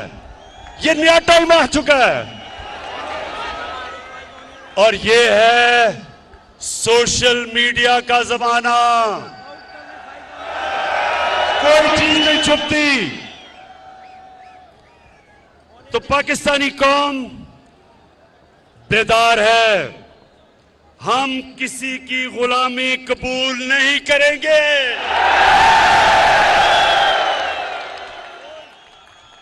हम सबसे दोस्ती करेंगे, गुलामी नहीं करेंगे।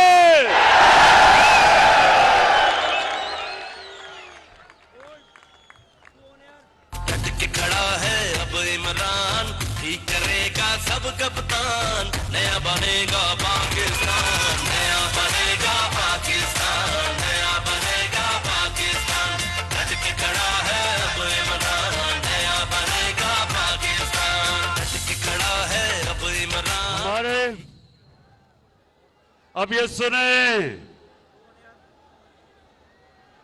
हमारे मुल्क में बाहर से पैसे की मदद से हुकूमत तब्दील करने की कोशिश की जा रही है। पैसा बाहर से, पैसा पैसा बाहर से है, लोग हमारे इस्तेमाल हो रहे हैं, ज्यादातर अनजाने में, लेकिन कुछ जानबूझ के ये पैसा इस्तेमाल कर रहे हैं हमारे खिलाफ। और वो मैं अभी आगे बताता हूं। पाकिस्तानी कौम ने, नौजवानों, पाकिस्तानी कौम ने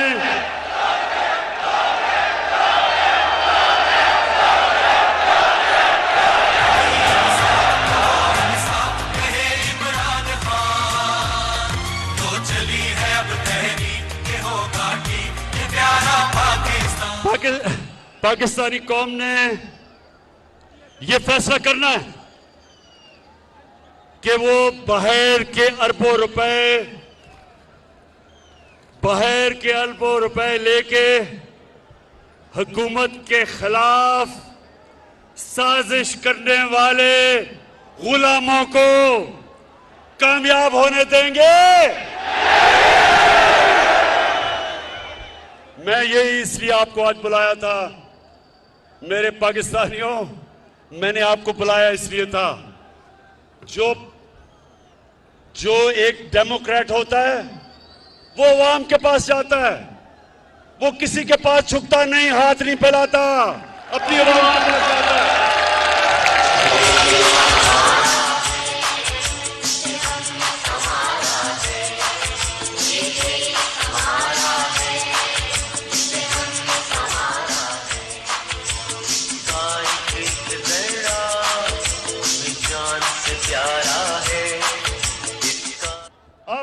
अब हेलो, आ रही आवाज? फिर कुछ सबसे इंपॉर्टेंट बात करने लगा हूं, आवाज आनी चाहिए। हेलो, हाँ, शाबाश। और उसको स्पीकर को सही रखें क्योंकि आवाज नहीं आती। अच्छा जी, हमें पता है कि किन किन जगहों से बाहर से हम पे दबाव डालने की कोशिश की जा रही है, हमें पता है। लेकिन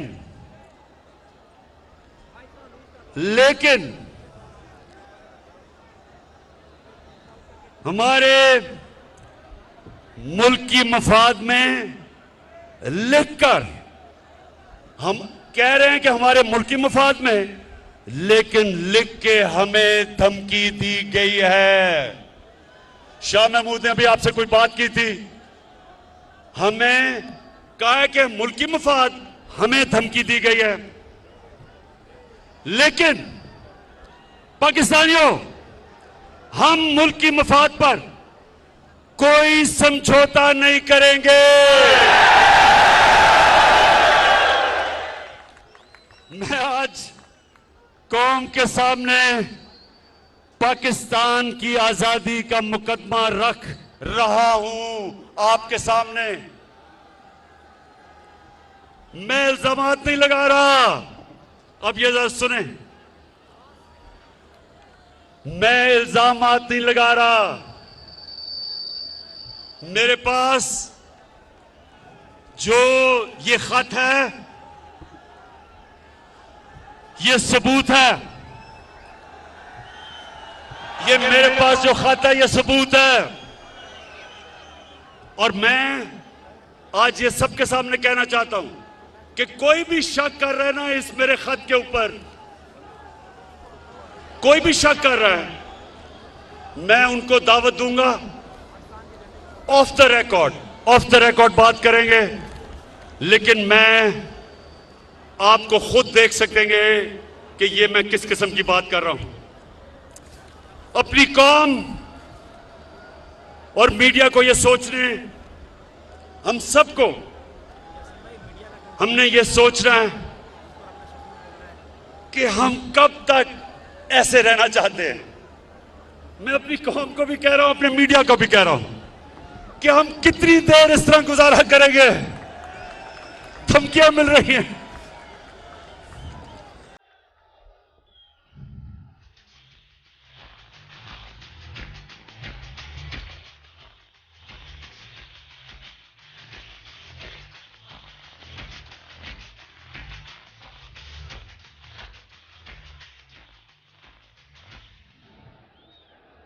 मैं फिर से कह रहा हूं, आज सबके सामने आज दिल खोल के बात कर रहा हूं। बैरूनी साजिश की ऐसी बहुत सी बातें हैं जो मुनासिब वक्त पर और बहुत जल्द सामने लाई जाएंगी। तैयार है ना सब? कौम, मेरी कौम ये जानना चाहती है कि लंदन में बैठा हुआ किस किस से मिलता है।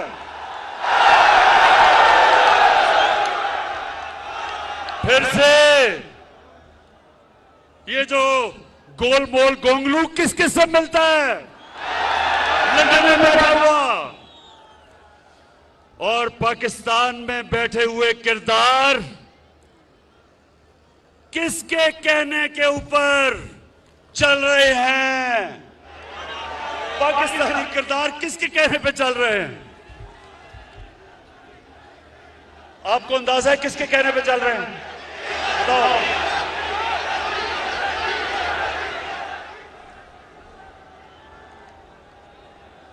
हमारे पास जो सबूत है, हर चीज को मैं जाहिर कर रहा हूं। जो हमारे पास सबूत है, मैं ये इसलिए आपके सामने बातें कर रहा हूं, इससे ज्यादा मैं तफसील में इसलिए बात नहीं कर रहा क्योंकि मेरी सबसे बड़ी कोशिश होती है कि मेरे मुल्क के मफादात की हिफाजत की जाए। मैं कोई ऐसी बात ना कर दूं कि मेरे मुल्क को नुकसान पहुंचे।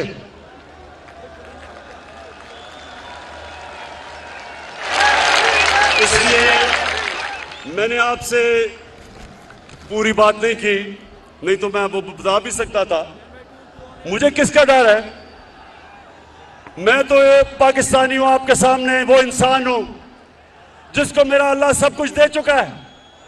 मुझे तो कोई इंसान कुछ नहीं दे सकता। मैं तो जब सियासत में आया था, अल्लाह ने तभी मुझे सब कुछ दे दिया था। मुझे तो किसी चीज की जरूरत नहीं है।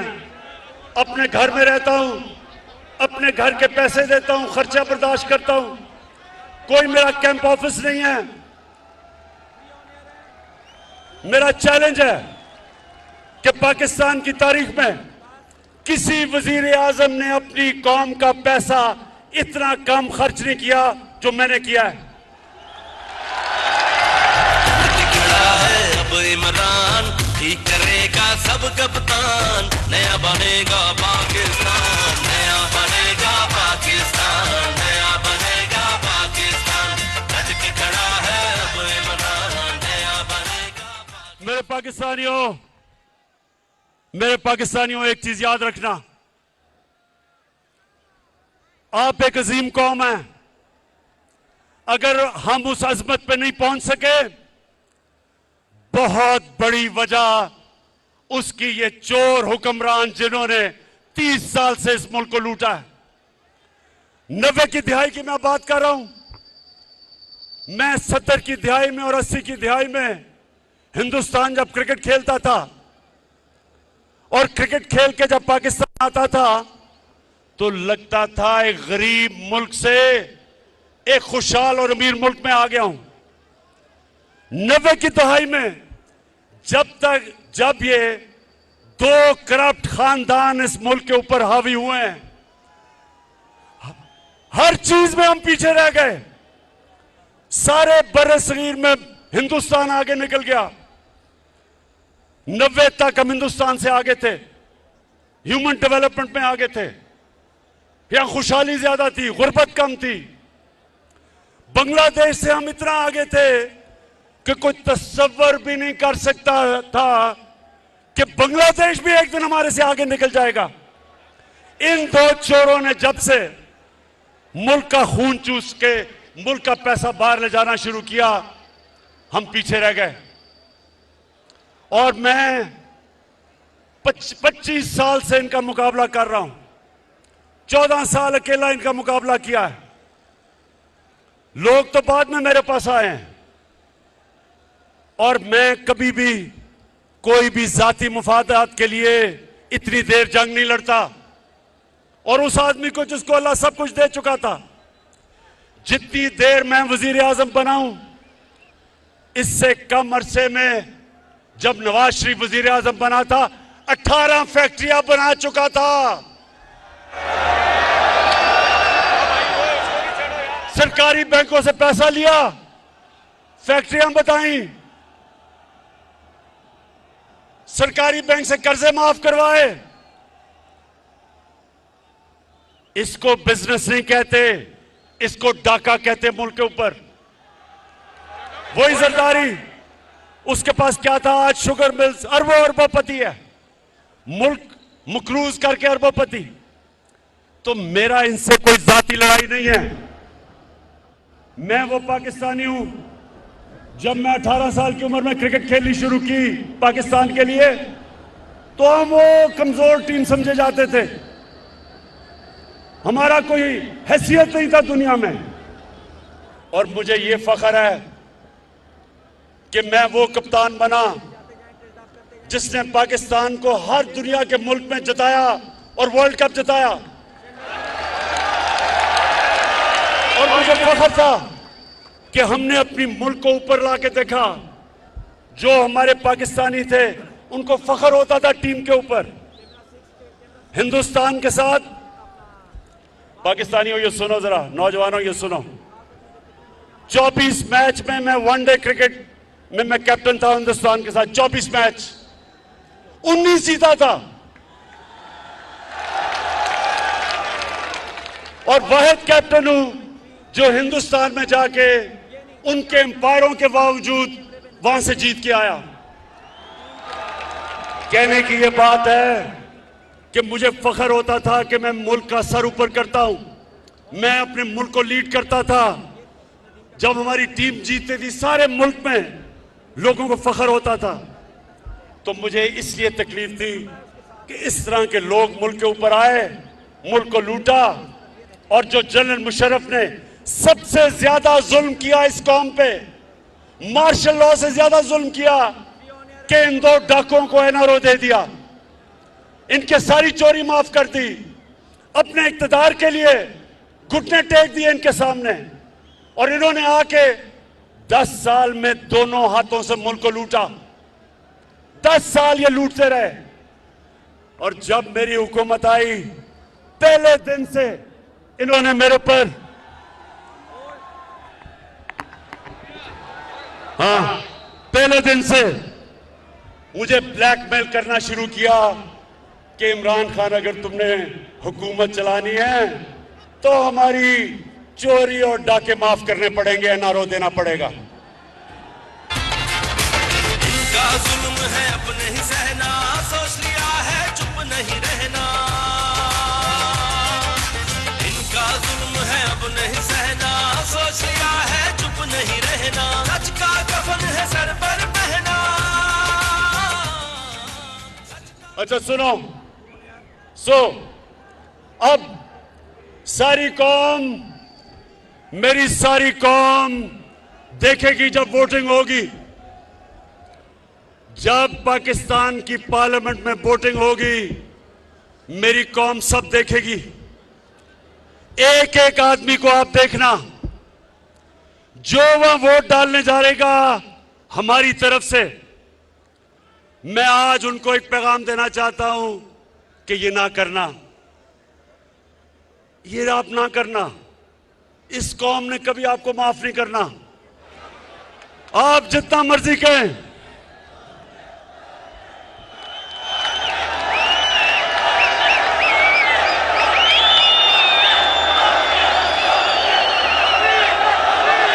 आप जितना मर्जी कहेंगे कि जी वो देखे ना, हमारे से हुकूमत ने अच्छा नहीं किया, देखें जी उन्होंने मेरे काम नहीं किए, देखें जी वो महंगाई नहीं रोकी गई। आपके पास जो रास्ता था वो एक ही है, जमहूरियत में एक रास्ता है, रिजाइन करो। अगर आपको हुकूमत नहीं पसंद आ रही तो रिजाइन करो। लेकिन 25 करोड़ रुपए सामने रख के और कहना कि जी तब आपका जमीर जाग जाए, वो कौम नहीं मानने लगी। कौम आपको माफ नहीं करेगी, ये कौम आपको माफ नहीं करेगी। सोशल मीडिया का जमाना है, हमेशा जब वो जमीर फरोश को प्रेस करेंगे तो आपकी शक्लें आ जाएंगी सामने। और आज मैं अपने नून लीग और पीपल्स पार्टी के एमएनएस को भी आज पैगाम देना चाहता हूं। मुझे ये बताएं कि आपने तो सारा वक्त कहा था कि नून लीग वालों कि जरदारी का पेट फाड़ के चोरी का पैसा निकालना था आपने। तो जब से वो इकट्ठे हुए हैं, चेरी ब्लॉसम और जरदारी, जब से ये इकट्ठे हुए हैं, तो इनको भूल गया है, इनको भूल गया है कि जरदारी चोर था। इसका मतलब कि वो सिर्फ चोर बुरा तब तक है जब तक आपके साथ नहीं है। इसका मतलब चोरी बुरी नहीं है, इसका मतलब चोरी बुरी चीज नहीं है। यानी कोई भी, इसलिए तो मैं पाकिस्तानी हूं, इसलिए मैंने रहमतुल्लिल आलमीन अथॉरिटी बनाई है। मैं अपने बच्चों को बताना चाहता हूं कि नबी की सीरत क्या है, नबी का पैगाम क्या था, दुनिया का सबसे अजीम इंसान बना, दुनिया का सबसे अजीम लीडर वो बने, उनका रास्ता क्या था।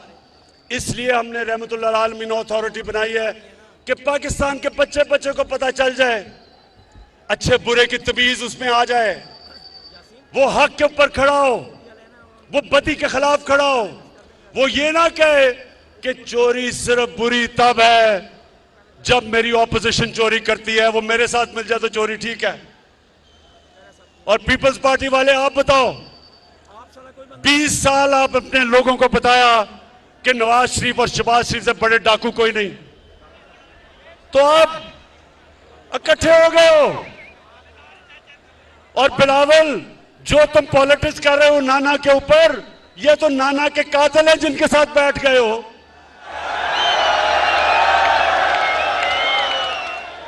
तो इंशाअल्लाह मुझे उम्मीद है कि हमारे लोग वापस नहीं आएंगे, सिर्फ नून लीग के और पीपल्स पार्टी के एमएनए जिनको पता है कि ये कितनी बड़ी साजिश हो रही है मुल्क के खिलाफ, उनके भी ज़मीर जाग जाएंगे।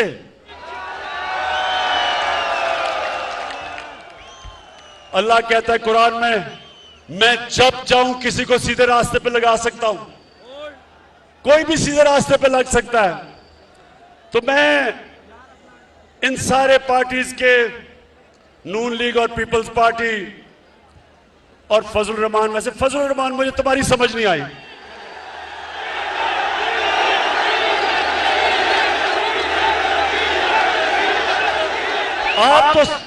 आपकी तो पॉलिटिक्स ही दीन के ऊपर है, आपकी पॉलिटिक्स दीन के ऊपर है। और कौन, अल्लाह किसको, अल्लाह वो किसको सादत बख्शता है कि यूनाइटेड नेशंस में जाके अपने नबी सल्लल्लाहु अलैहि वसल्लम के साथ खड़ा हो और उसकी शान में जो गुस्ताखी होती है, किसको अल्लाह वो इतना बड़ा इनाम बख्शता है कि वो जाके यूनाइटेड नेशंस में इस्लामोफोबिया के खिलाफ रेजोल्यूशन पास करवाता है और 15 मार्च को इस्लामोफोबिया का दिन बनाया जाता है। फजल रहमान, आपको तो अल्लाह ने नहीं ये इज्जत बख्शी, और उसकी वजह है